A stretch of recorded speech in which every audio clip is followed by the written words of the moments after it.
Welcome to Life in Sirens, Behind and on the Scene, a podcast by first responders. We're your hosts, Sophie, Jamie, and Aubrey.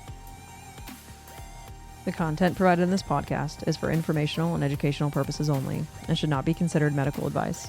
The views and opinions expressed by the hosts and guests are their own and do not necessarily reflect the official policies or positions of any medical institutions, emergency medical services, or healthcare organizations. Patient privacy is a top priority, and all discussions involving real-world emergency situations are de-identified and altered to ensure confidentiality.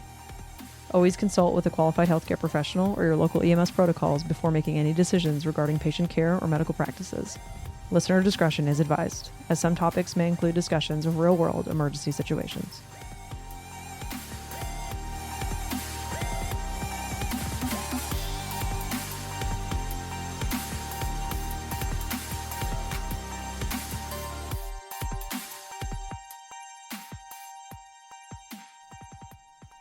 Before we start this episode, we need to say something very clearly.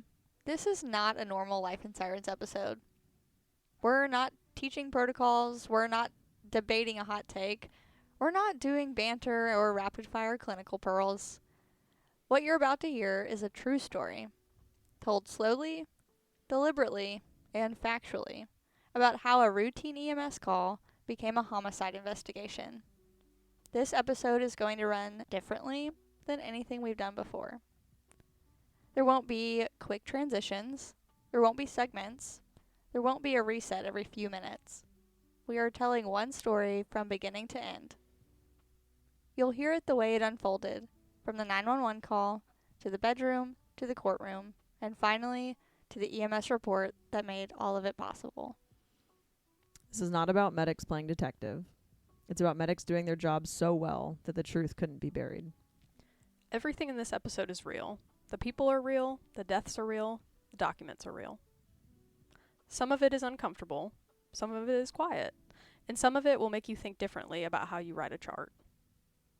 The events discussed in this episode are real. The people involved are real, the outcomes are real. In this case, EMS documentation did not act as a diagnosis or an investigation. It served as a record of reality. When those records were later reviewed alongside forensics and medical examiner findings, they revealed a pattern that could not be ignored. This episode is not about medics solving crimes. It's about how accurate, objective documentation can become part of a larger truth.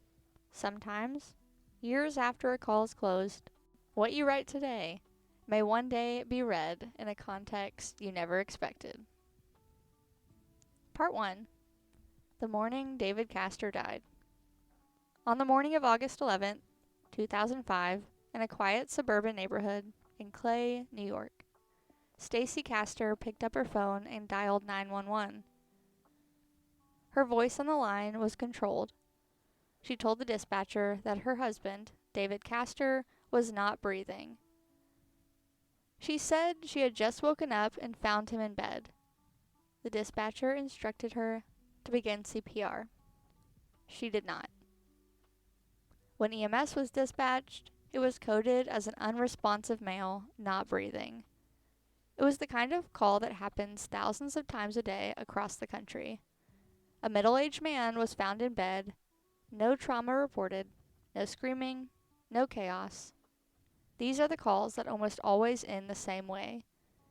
A paramedic confirms death, writes a short narrative, and the body is released. But what happened inside that bedroom would change everything. When the medics arrived, they found David Castor exactly where Stacy said he would be. He was in bed.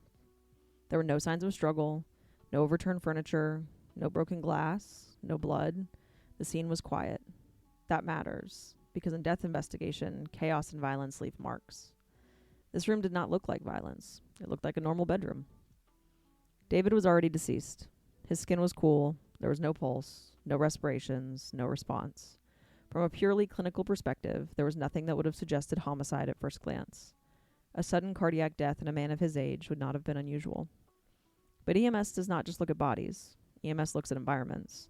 And there was something in that environment that did not belong. On the bedside table, close enough to David that he could have reached it, was a glass, Inside was a bright green liquid. Not pale green, not yellow. Bright, unmistakable green. It was not water. It was not soda. It was not coffee. It was not something that belonged in a bedroom. There was also a noticeable chemical smell. Not a food smell, not an alcohol smell. Something sharp and artificial. These are kinds of things that paramedics notice without even consciously thinking about them. It's the same way you notice the smell of gas when you walk into a house, or the way a room feels when something is off.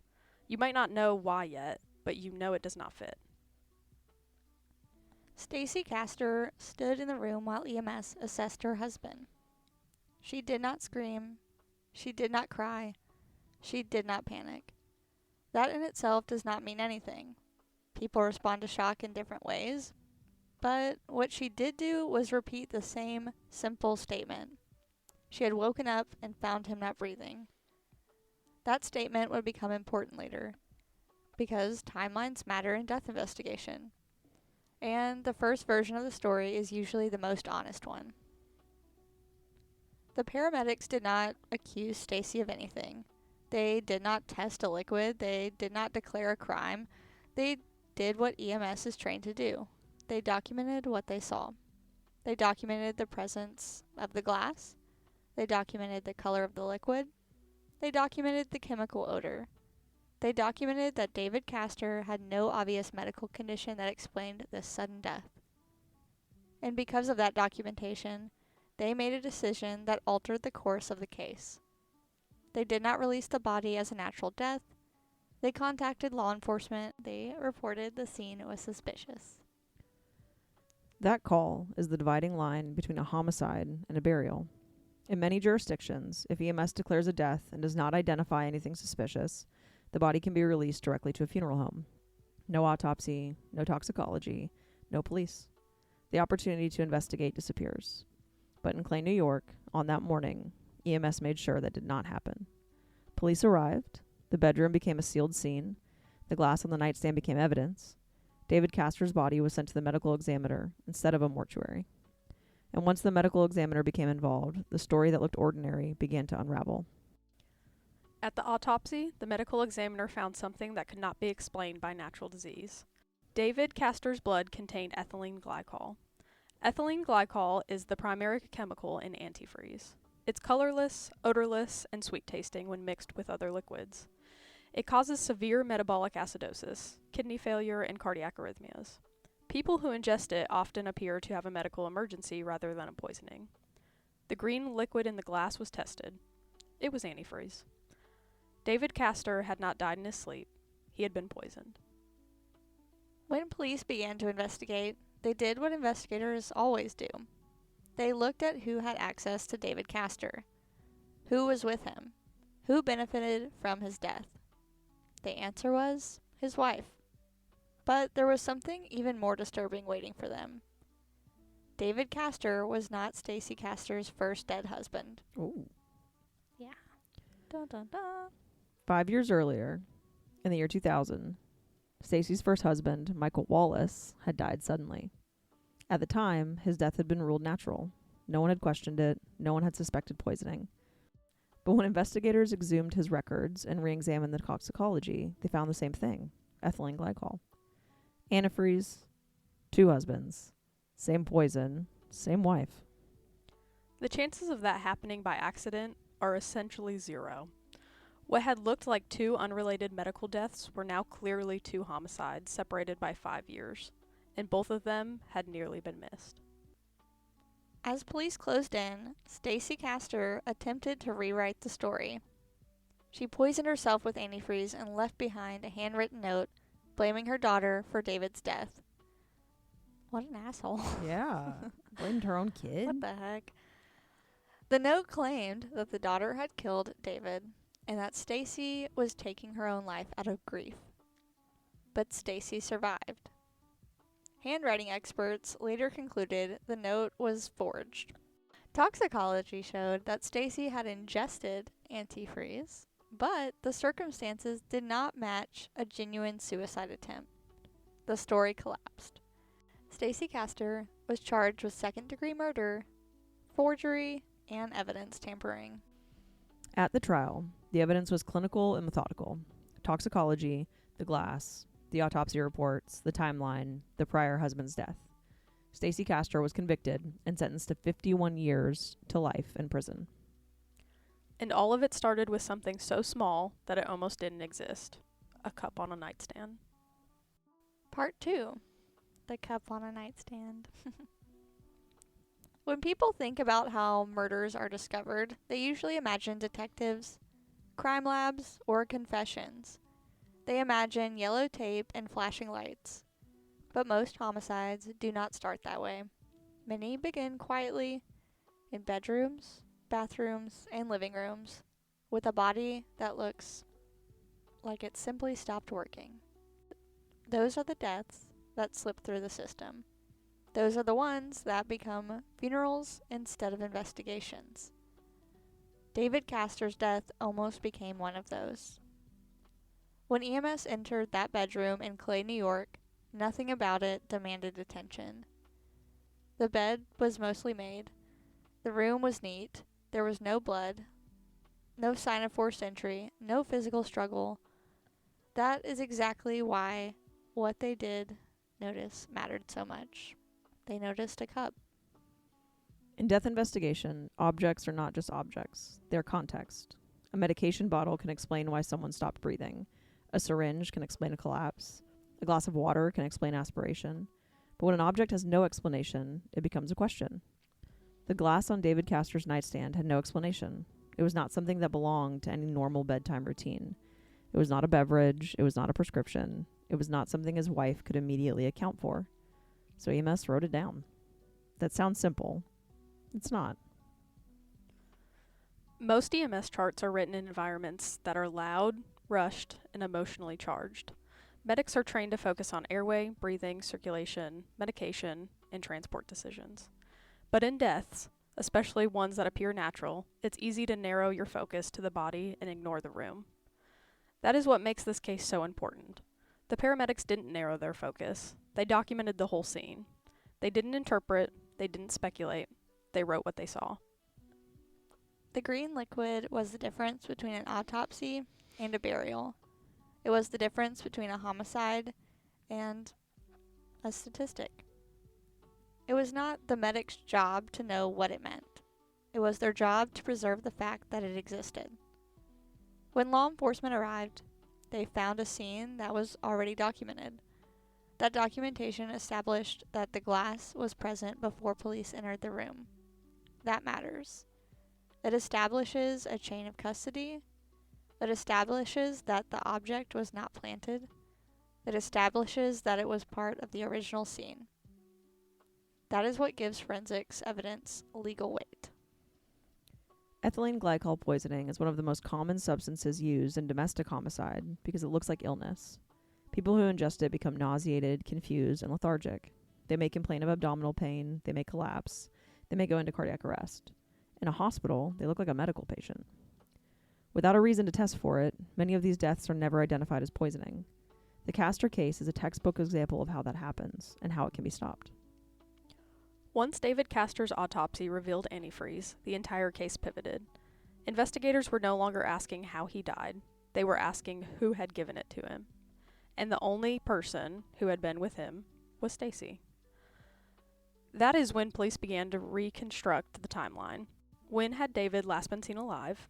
Who had prepared his food or drinks? What had Stacy said that morning? What had she not said? All of those answers were anchored in the moment EMS entered the room. This is where EMS documentation becomes more than a medical record. It becomes a forensic document. The time EMS arrived, the condition of the body, the position of the glass, the absence of other medications, the statement made by the spouse. These details form the first chapter of a criminal case. Every chapter that comes after depends on whether the first one was written accurately.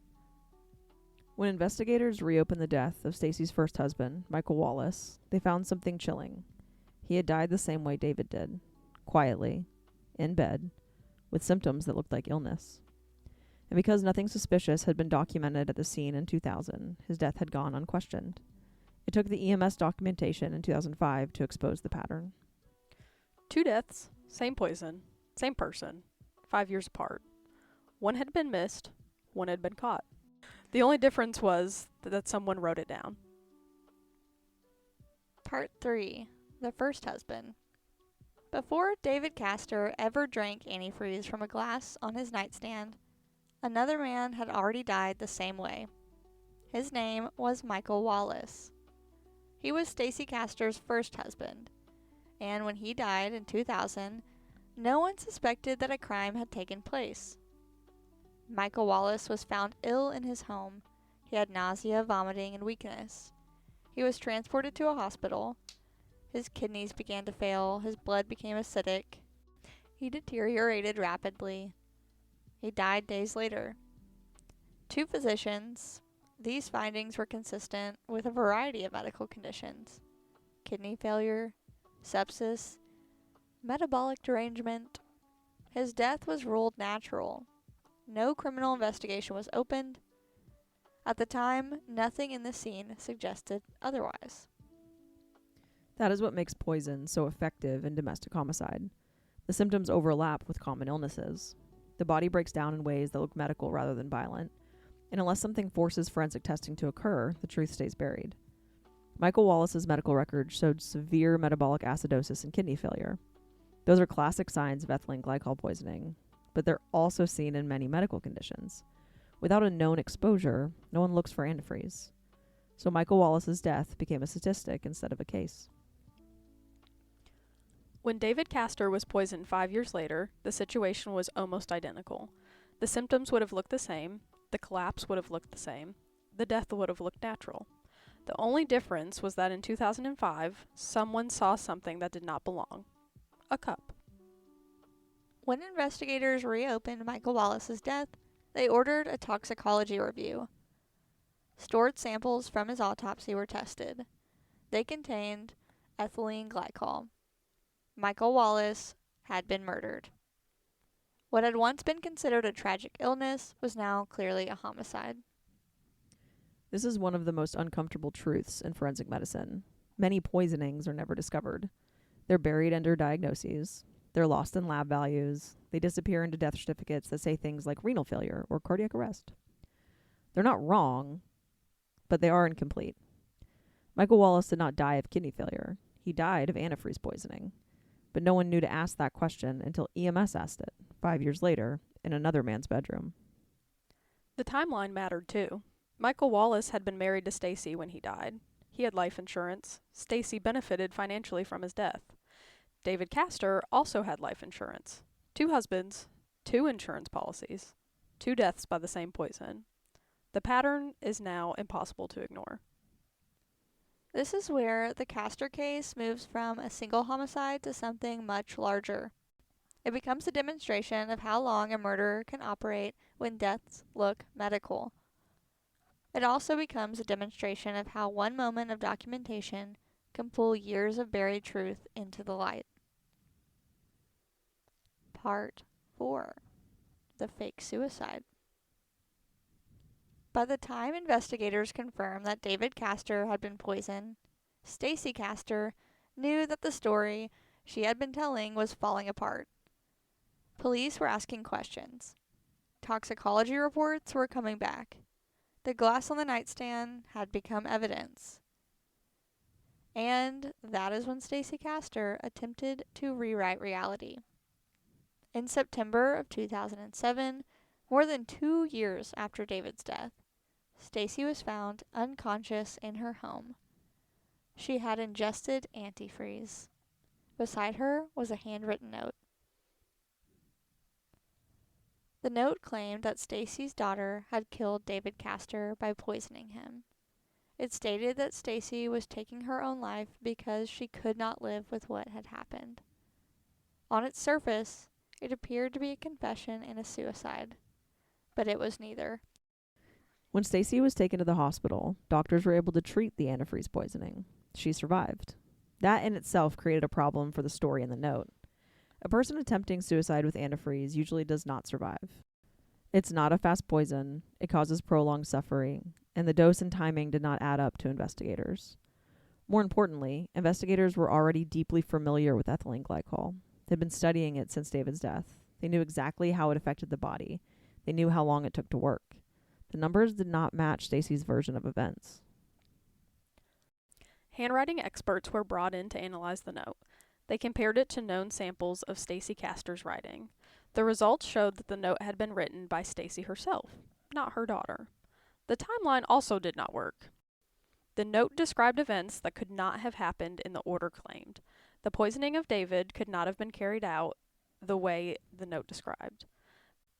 The document that was meant to save Stacy Castor instead became another piece of evidence against her. So basically, she wrote a suicide note. Mm-hmm. And she said it was because of this note from her daughter saying her yes. daughter Yeah. murdered her. Yes, there was 2 notes. Interesting. There were Mhm. 2 notes. The fake suicide note is often remembered as one of the most disturbing parts of the Castor case. A mother attempting to frame her own child for murder is shocking. But from a forensic standpoint, it served another purpose. It showed intent. It showed knowledge of the poison. It showed that Stacy was trying to control the narrative. And that is exactly what had failed her from the beginning. Stacy Castor was not undone by a confession. She was undone by records, by timelines, by toxicology, by EMS documentation, by forensic consistency. The system did not collapse under emotion. It held under evidence. Part 5. Trial, Forensics, and Records. By the time Stacy Castor went to trial, the case against her was not built on a single dramatic piece of evidence. It was built on layers: medical records, toxicology reports, insurance documents, the antifreeze found in the glass, the handwriting analysis of the forged note, and the timelines that tied all of it together. What allowed all of those layers to exist was the fact that David Castor's death had not been allowed to disappear into the category of natural causes. That was the moment EMS made possible. In court, prosecutors presented how ethylene glycol affects the human body. They explained how it's metabolized into toxic compounds that cause kidney failure and metabolic acidosis. They showed how David Castor's lab values, autopsy findings, and cause of death were consistent with antifreeze poisoning and inconsistent with a spontaneous medical event. They showed the same pattern in Michael Wallace's death. 2 men, same poison, same outcome. The glass from David's bedside was introduced into evidence. The antifreeze found in it matched the antifreeze found in his blood. The chain of custody for that glass began when EMS documented it and law enforcement preserved it.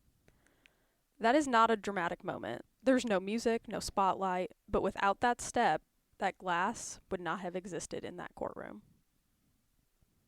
The timeline of the morning David died was also reconstructed using EMS records. When the 911 call was placed, when EMS arrived, what Stacy said, what she did not say, the condition of the body, all of it was anchored to the first response.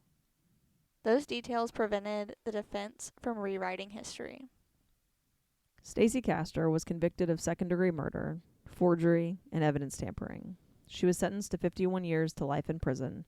She died in prison in 2016. Michael Wallace and David Castor were finally recognized not as men who died of mysterious illnesses, but as victims of homicide. Part 6. EMS, MEIs, and the legal afterlife of a PCR. When a person dies, their story does not end. It becomes a document. That document might be a death certificate, it might be an autopsy report, it might be a police file. But in almost every unexpected death outside of a hospital, the first version of the story is written by EMS. David Castor's story began on a quiet morning in a bedroom. It was not written first by a detective or a doctor. It was written by paramedics standing at the foot of a bed, looking at a body and a glass on a nightstand. That narrative decided whether anyone would ever ask another question. In many states, paramedics also served as medical legal death investigators or deputy coroners. Even when they're not formally in that role, they function in it. They determine whether a death is reported. They decide whether something is unusual enough to involve the medical examiner. They create the first official timeline of a death. That means EMS is not just providing medical care, EMS is establishing the legal foundation of what happened. Most people think of death investigation as something that happens in an autopsy suite. But the real beginning happens in a living room, a bedroom, or a bathroom. It happens when someone documents who was there, what was present, and what did not make sense. That is what happened in the Castor case. The paramedics did not identify antifreeze. They did not diagnose homicide. They documented an environment that did not match a natural death. That documentation forced the system to look deeper. Ethylene glycol poisoning is one of many ways homicide can hide behind medicine. There are others: insulin, digoxin, carbon monoxide, sedatives. They all cause symptoms that look like illness. They all rely on the assumption that no one will question what they see. EMS is often the only group that sees both the patient and the scene before anything is changed. Once a body leaves a home, the scene is gone. Once a house is cleaned, the context disappears. Once a funeral home takes custody, the opportunity for investigation may never return. That's why the initial narrative matters so much. Not because EMS is trying to solve crimes, but because EMS is responsible for recording reality as it existed in that moment. In the Castor case, reality included a cup of green liquid on a nightstand. It included a chemical smell. It included a death that did not fit a simple medical explanation. Those facts were written down, and because they were written down, 2 murders were exposed. This case is taught in a forensic and death investigation course because it shows how easily homicide can be missed and how easily it can be found. Not by intuition, not by suspicion, by documentation. Every PCR is a legal document. Every pronouncement is a death investigation. Every scene has a story, whether it's ordinary or extraordinary. Most of the time, that story is exactly what it looks like, but sometimes it's not. And the only way anyone will ever know the difference is if somebody writes it down. David Castor and Michael Wallace were both poisoned in their own homes. One death went unnoticed, one did not.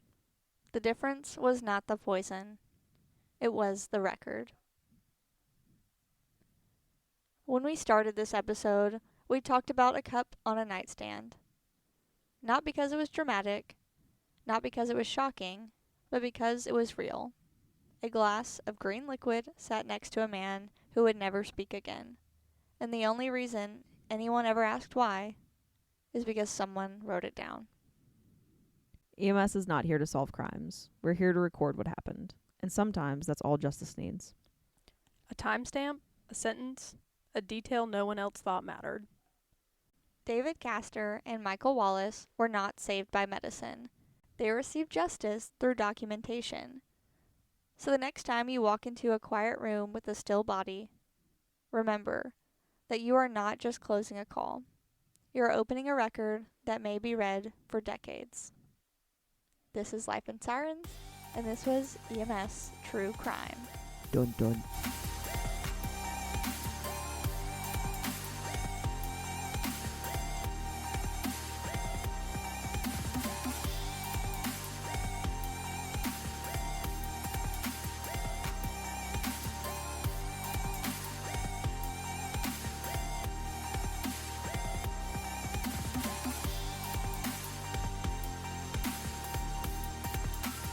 This has been Life in Sirens, produced by 3 nerds trying to bring you content that you might actually care about.